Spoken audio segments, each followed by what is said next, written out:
ज्ञानी के सिमरन मात्र से नाशत विघ्न अनंत ताते सर्वारंभ में ध्यावत हैं सब संत।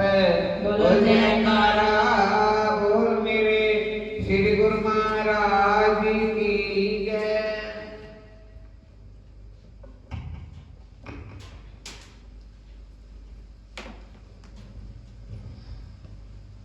ईश्वर स्वरूप के ज्ञान के बिना ना तो भक्ति होती है और ना भक्ति दृढ़ होती है। अतः भक्ति में ज्ञान भी आवश्यक है।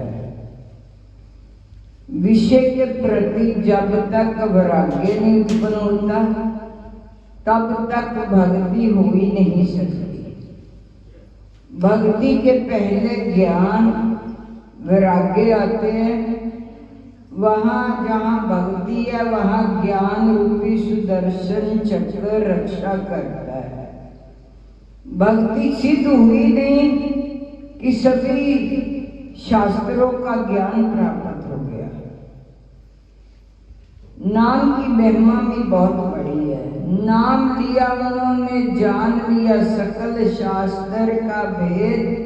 बिना नाम नरक में गया पढ़ पढ़ चारों वेद। अम्बरीश ने दुर्वासा को प्रेम से भोजन कराया और क्षमा मांगी। सच्चे वैष्णव वे अम्बरीश तो ना तो वे दुर्वासा के क्रोध से व्यथित हुए ना उनकी प्रशंसा से सुखी। सच्चे वैष्णव कभी दूसरे का दोष नहीं देखते बल्कि अपना दोष बार बार देखते हैं। अम्बरीश ने माना कि जीत उसकी नहीं ईश्वर की हुई है। जो मानता है कि जीत अपनी हुई है उसकी हार अवश्य होती है। जरा सोचो तो इन राजाओं का इतिहास कहने को सुखदेव जी को आवश्यकता ही क्या थी, किंतु अम्बरीश जैसे राजा सुखदेव जी को बहुत प्रिय है। धन्य है राजा अम्बरीश। वे घर में भी सन्यासी सा जीवन जीते हैं जबकि सुखदेव वनवासी होने के बाद सन्यासी सा जीवन जी रहा हो। सुखदेव जी सोचते थे कि सभी कुछ त्याग कर वनवासी बनकर सन्यासी हुआ, जबकि ये अम्बरीश तो राजप्रसाद में वैभव जुगत वातावरण में रानियों के साथ रहकर भी सन्यासी सा जीवन जी रहा है। मैं सभी को छोड़कर प्रभु के पीछे दौड़ रहा हूं, जबकि इधर अम्बरीश घर में बसकर भी द्वारकाधीश के साथ है। निस्संदेह वह मुझसे श्रेष्ठ है। यही कारण है कि मैंने इसकी कथा सुनाई।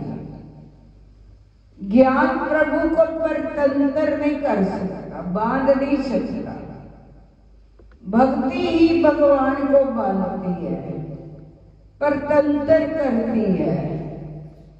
ज्ञानी महात्मा ब्रह्म अनुभव तो कर सकते हैं किंतु भगवान को स्वाधीन नहीं कर सकते, पराश्रित नहीं कर सकते, बांध नहीं सकते। भक्ति माता है, ज्ञान वैराग्य संतान। यह शुद्ध भक्ति है, वहां ज्ञान और वैराग्य दौड़ते हुए आ जाते हैं। मनु महाराज जी को पुत्र हुआ इक्ष्वाकु। वंश में मानता हुआ इस राजा मनदाता की 50 कन्याओं का विवाह 100 ऋषि के साथ हुआ। सो बरी तपचर्या करके सिद्ध बने। सो वहां दर्शनार्थी जनता की भीड़ जमती रहती थी। भीड़ जमा होने से भजन में भंग होना स्वाभाविक है। तो सोबरी ने सोच विचार कर जमुना जी में प्रवेश किया। वहां जल में तप करने लगे।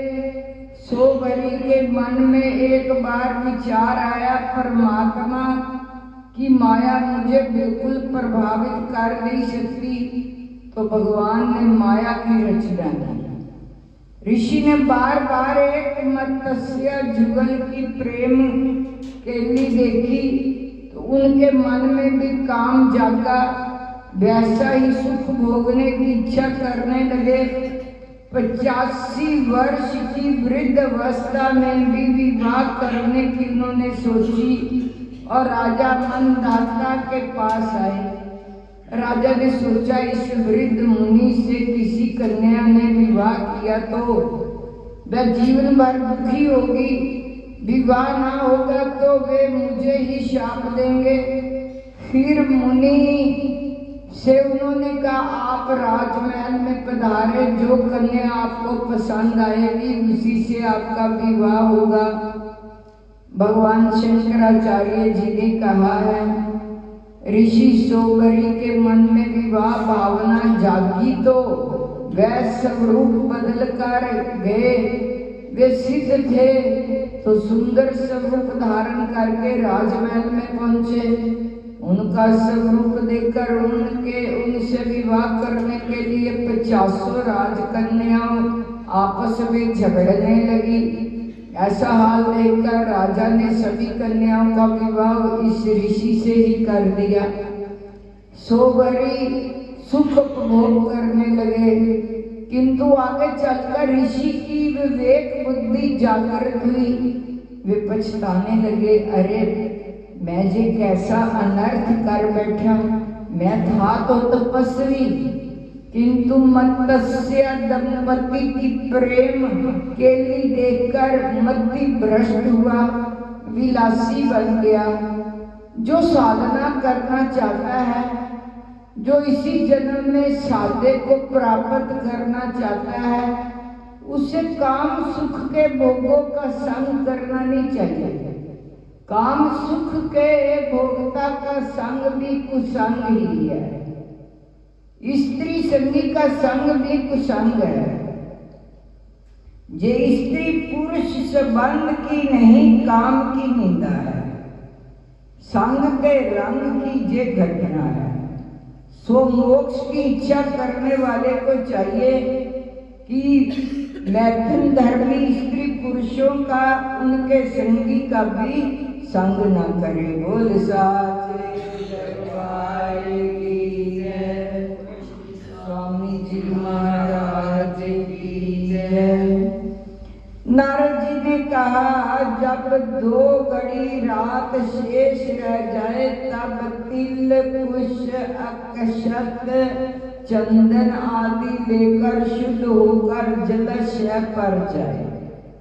नहर की अपेक्षा नदी में स्नान से 10 गुना फल मिलता है। नदी की अपेक्षा संगम पर स्नान करने से 10 गुना फल मिलता है। तीर्थ पर स्नान करने से इन सब से दुगना फल होता है। स्नान से पहले भगवान का ध्यान करके स्नान अर्थ संकल्प करें।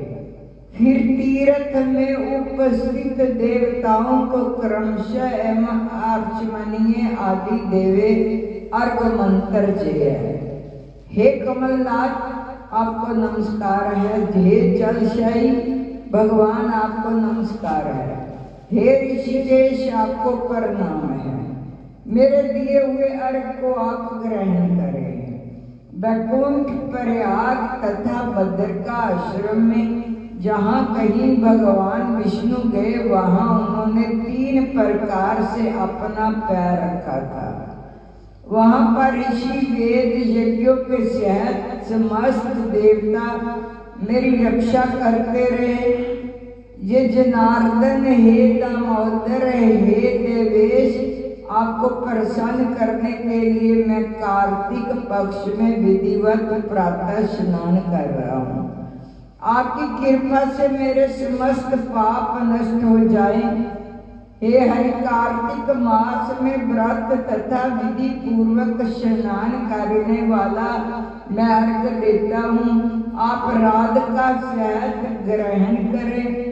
हे कृष्ण, हे प्रबल राक्षसों का नाश करने वाले भगवान, हे पाप नाशक, कार्तिक मास में नित्य प्रति दिए हुए मेरे इस अर्घ द्वारा कार्तिक स्नान का व्रत करने वाला फल मुझे प्राप्त हो। विष्णु, शंकर तथा सूरज का ध्यान करके जल में प्रवेश करे। नाभि पर्यंत जल में खड़ा होकर विधि पूर्वक स्नान करे। गृहस्थी तिल और आंवले का चूर्ण लगाकर स्त्री व जटी तुलसी की जड़ की मिट्टी लगाकर स्नान करे। सप्तमी, अमावस्या, नवमी, त्रयोदशी, द्वितीया, दशमी आदि तिथियों को आंवला तथा तिल से स्नान नहीं करना चाहिए। स्नान करते हुए निम्न शब्द कहें।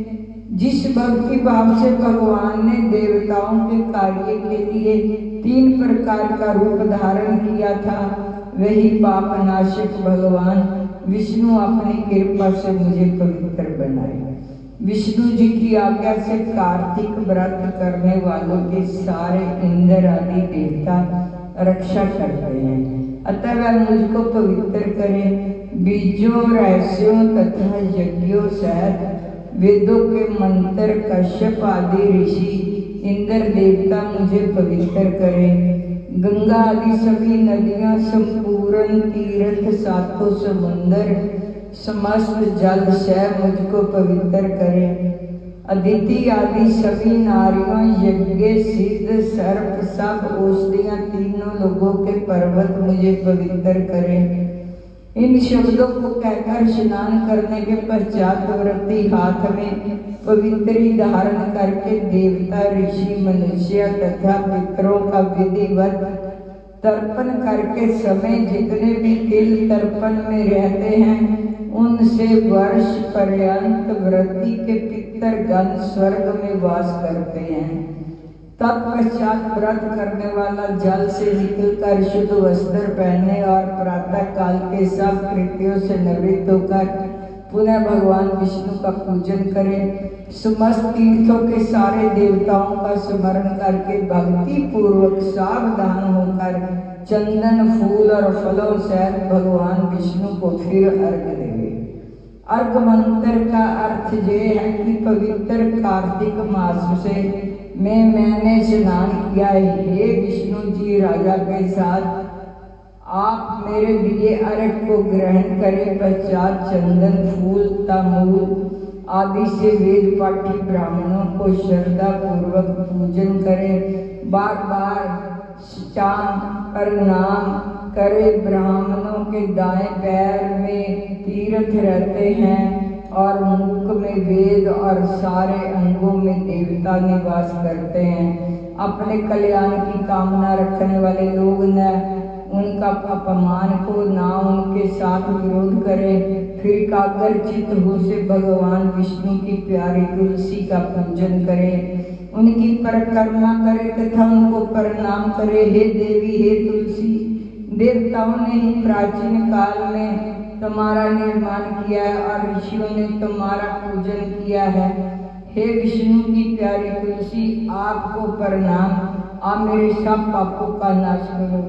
इस प्रकार भक्ति पूर्वक जो लोग कार्तिक व्रत का अनुष्ठान करते हैं वे संसार के सुखों को भोगते हुए अंत में मुक्ति को प्राप्त करते हैं। सारे रोगों का नाश करने वाला, पापों को नष्ट करने वाला, मनुष्य को श्रेष्ठ बुद्धि देने वाला, धन आदि का साधन, मुक्ति और कोई उत्तम व्रत संसार में नहीं है। बोल साचे दरबार